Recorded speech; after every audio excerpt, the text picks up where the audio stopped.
qartë me njërë pas zgjedhjeve të 28 qershorit se mbi produktin e tyre elektoral, edhe në rast se nuk do të ishin të legjitimuara në masën që ato janë realisht, nuk mund të investohet një alternativë qeverisë funksionale dhe rezultative, duke marrë parasysh sfidat integruese të cilat ajo duhet të administrojë për llogari të shoqërisë, të qytetarëve dhe të vendit. Dhe faktikisht, prej 16 muajsh, vendi jeton anormalitetin politik dhe institucional të imponuar nga Berisha dhe qeveria e tij. Besimi i qytetarëve te institucioni i votës së lirë është ineksistent. Parlamentarizmi shkelet me këmbë në vetë tempullin e tij nga vetë spikera e parlamentit. Drejtësia gjyqësori në instancat më të larta të tij është bërë objekt seleksionimi i filtrave të grupit parlamentar të Partisë Demokratike, duke rrezikuar kësaj seriozisht pavarësinë e tyre dhe kredibilitetin në të njëjtën kohë për të ushtruar detyrat dhe kompetencat e tyre kushtetuese. Skandalet e qeveritarëve janë pjata e ditës që qeveria e zotit Berisha u ofron qytetarëve në menun e saj të përditshme.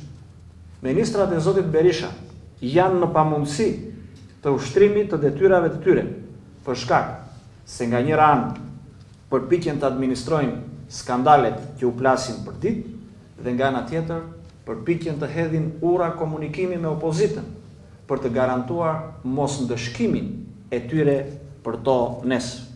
Ekonomia përjeton krizën e vet, sikurse edhe pasojat e asaj globale e pa asistuar, ose më qartë e minuar edhe nga politikat e vet qeverisë. Biznesi po jeton kushte asfiksi, ku qeveria është borxhliu i madh kronik që rrezikon edhe falimentimin e shumë prej tyre. Shtresat në nevojë janë të braktisura nga politikat shtetërore. Vendi shkon në Bruksel dhe në qendrat e tjera vendimarrëse të botës së sotme me kredenciale demokratike të ulura, siç vlerësojnë institucione ndërkombëtare të specializuara në vlerësimin e funksionimit të shtetit të së drejtës dhe të respektimit të demokracisë. Rrjedhimisht, Partia Bashkimi për të Drejtat e Njerëzit është e sigurt se protestat që opozita e bashkuar vendosi të nisë në gjysmën e dytë të muajit tetor, do sjellin atë që kërkon shumica dërmuese e qytetarëve të vendit. Atë që kërkon vetë vendi dhe sfidat e tij integruese. Do të sjellin frymën e re, do të sjellin zgjedhjet e reja, zgjedhjet e ndershme, respektimin e votës së lirë dhe një qeveri e cila do të mbështetet mbi votën e sovranit dhe do t'i shërbejë atij. Kjo është e sigurt. Do dëshironim vetëse që të evitonim konsumimin e këtyre energjive, të cilat mund të investohen pozitivisht në drejtime të tjera, të cilat ka nevojë vendi.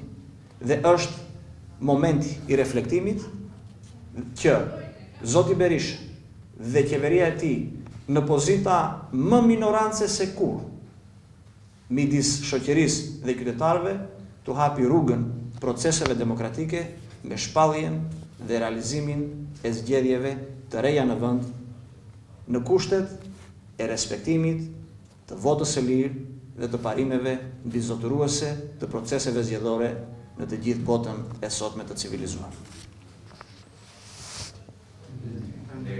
Ju falenderoj dhe unë.